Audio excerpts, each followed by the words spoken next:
शहर में तेजस अपनी पत्नी नीरू के साथ रहता था। पति पत्नी दोनों ही नौकरी करते थे। एक दिन तेजस गांव अपनी माँ के पास फोन करता है। हेलो, प्रणाम माँ। जीते रहो माँ, तुम दादी बनने वाली हो। अरे वाह, ठीक है बेटा, मैं कल ही आती हूँ। जब माँ जी शहर पहुंची तो बेटी बहू ने बहुत अच्छे से स्वागत किया। लीजिए माँ जी, चाय। अरे गर्मा गर्म पकोड़े ले आओ माँ के लिए।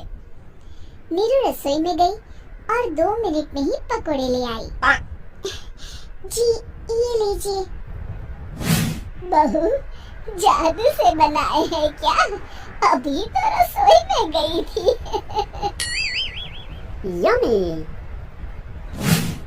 माँ जी, शीला रसोई में पकोड़े तल रही है, मैं बस लेकर आई।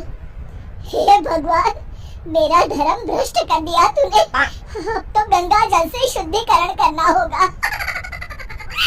दूसरे दिन, माँ जी मैंने नाश्ता बना दिया है, ऑफिस जा रही हूँ। पर अभी तो घर का सारा काम पड़ा है। शीला आती ही होगी, झाड़ू पोछा बर्तन कपड़े वो सब कर लेगी। हमारे जमाने में घर का सारा काम हम ही करते थे। जी माँ जी, आप बहुत होशियार हैं। मैं घर ऑफिस दोनों नहीं संभाल पाती। तो जरूरत क्या है घर से बाहर जाकर चाकरी करने की? वैसे भी घर का काम खुद करने से घर में बरकत आती है, समझी? पर माँ जी, पर वाला कुछ नहीं, इस महीने की पगार मिले फिर ऑफिस बंद है। हाँ। रात को नीरू तेजस से कहती है, सुनिए जी, माँ जी बोल रही थी कि मैं नौकरी छोड़ दूं। वैसे ठीक ही तो है, अभी तुम्हें आराम की जरूरत है। फिर भी आराम कहाँ, शीला को छुड़ाने के लिए बोल रही थी। तो अब 24 घंटे में इतना काम तो कर ही सकती हो। पर जॉब पसंद है मुझे, घर पर मन नहीं लगेगा। अगले दिन जब दोनों ऑफिस के लिए निकल रहे थे, मेरी तो कोई कीमत ही नहीं है इस घर में। माँ जी, आजकल महंगाई बहुत है, रहन सहन भी बदल गया है। दोनों नौकरी करते हैं तभी ठीक रहता है। अच्छा, तू कहना क्या चाहती है? मेरा बेटा तुझे बिठा के खिला नहीं सकता? तू ही इस घर का खर्च चला रही है, हैं? नहीं माँ जी, मेरा वो मतलब नहीं था। मतलब खूब समझती हूँ, ये बाल धूप में सफेद नहीं किए मैंने। हाँ। अब तो ये रोज का काम हो गया था। तेजस भी रोज की झिकझिक से परेशान हो गया था। एक दिन उसने कहा, नीरू, वैसे भी तुम्हें मैटरनिटी लीव मिलने वाली है, तो अभी से ही छुट्टी ले लो। पर क्या, मेरी सैलरी अच्छी खासी है। आखिर नीरू ने रिजाइन कर दिया। जब बच्चा हुआ तो घर में सब बहुत खुश हुए। कुछ दिनों बाद तेजस फाइल देख रहा था। क्या हुआ तेजस, कुछ परेशान लग रहे हो? हाँ, वो हमारी जितनी सेविंग्स थी वो तो हॉस्पिटल में और छठी के फंक्शन में खत्म हो गई है नीरू।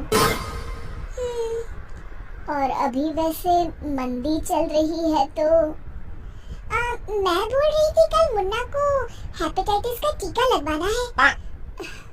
नीरू, क्या पोस्टपोन नहीं कर सकते? नहीं जी, बिल्कुल नहीं। अब तेजस को समझ में आ रहा था कि उससे गलती हुई है।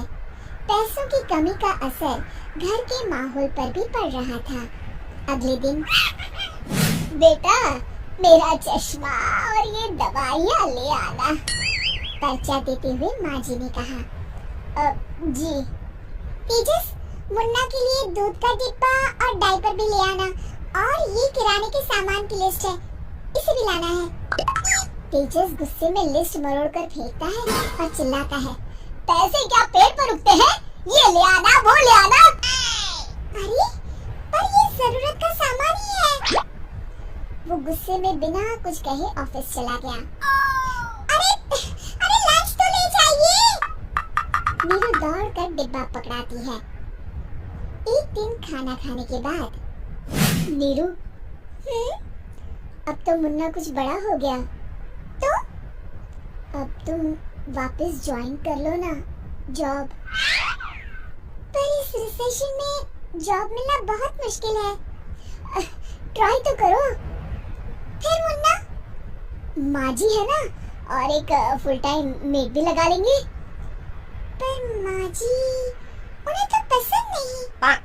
तभी माँ जी वहाँ आ जाती है और प्यार से नीरू के सर पर हाथ फेरते हुए बोलती है, अब मेरी समझ में आ गया बहू, पहले के और अब के समय में अंतर है।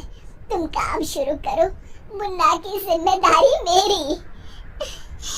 मेरी प्यारी माँ जी, ये कहकर नीरू उनके गले लग गई।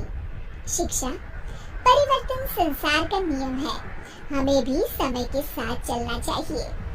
उम्मीद है कि आपको हमारी ये कहानी पसंद आई होगी। कृपया हमारे चैनल को सब्सक्राइब करें और सभी अपडेट्स के लिए बेल आइकन जरूर क्लिक करें। और हाँ, वीडियो लाइक और शेयर करना मत भूलिएगा। Bye bye.